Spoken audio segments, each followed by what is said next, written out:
I think casting a Battlestar Galactica actor as Picard's father was worth the Star Trek controversy. When it was announced that Battlestar Galactica's James Callis would play Jean-Luc Picard's father in Star Trek Picard Season 2, many fans did a double take. A crossover of sci-fi royalty was exciting, but it also ignited immediate controversy among longtime Star Trek fans. Some questioned the casting choice. Others challenged the way Maurice Picard was portrayed. Was it too dark, too modern, too out of sync with the Trek ideals? Maybe.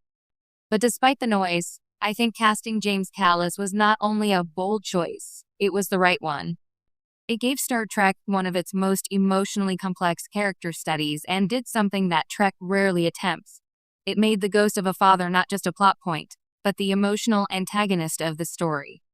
Star Trek is no stranger to parental drama, but never like this.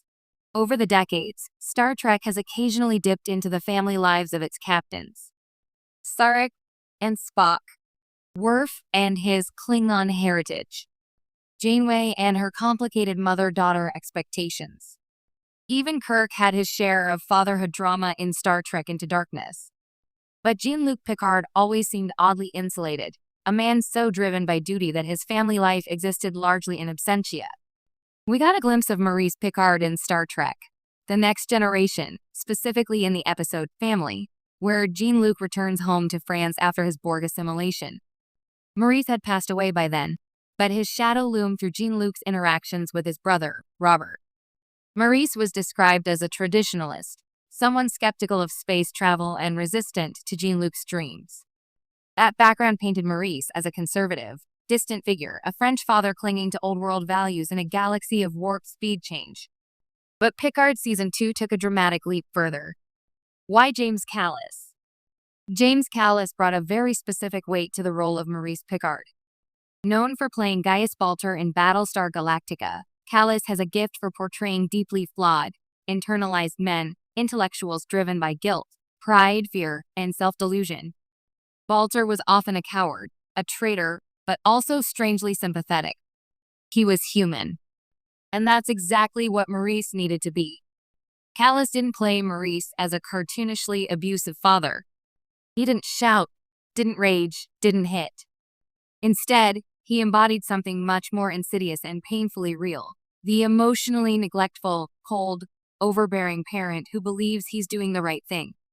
In Callis's hands, Maurice Picard became a man drowning in his own outdated ideals, too proud to reach out, too rigid to accept his wife's mental illness, and too scared to acknowledge how much his actions hurt his son. This kind of father figure isn't new to television, but for Star Trek, it was seismic. The controversy. That's not Jean-Luc's father. When Season 2 of Picard unveiled the full scope of Jean-Luc's backstory, including the heartbreaking suicide of his mother, Yvette, and Maurice's role in suppressing it, fans were split. Many cried foul.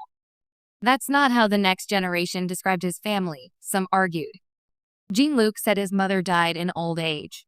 Even Patrick Stewart once claimed the episode Violations suggested she lived a long, full life. But Picard Season 2 reframed that entirely. Jean-Luc's memory of his mother had been twisted, a trauma-induced mental block. His own mind, in a desperate attempt to protect itself, had created a false memory of her aging peacefully. In truth, she had suffered from a mental illness, and Maurice locked her away for her own safety, a decision that led to her taking her own life. Jean-Luc, still a boy, unlocked the door thinking he was helping, a wound he repressed for decades. This retcon was jarring, even painful. But it wasn't without purpose. It recast Jean-Luc Picard not just as a hero molded by Starfleet, but as a man scarred by childhood trauma, guilt, and repression. And it dared to make Star Trek personal in a way it rarely had before. The emotional core of Season 2, whether you loved or hated the time travel plot, the Borg diplomacy, or Q's final lesson, the real heart of Picard Season 2 was in Jean-Luc's reconciliation with his past. The mystery of why Picard had never formed lasting romantic bonds, why this celebrated captain lived such a solitary life, finally had an answer. It wasn't just his devotion to duty. It was fear. Fear of letting someone in. Fear of love. Fear of loss. James Callis's Maurice Picard embodied that fear. His performance was understated, but it radiated discomfort. There's a particularly powerful moment in the episode Monsters where Picard is in therapy, imagining Maurice as a gothic, lantern-lit villain. In the metaphoric from a wound he didn't even know was there.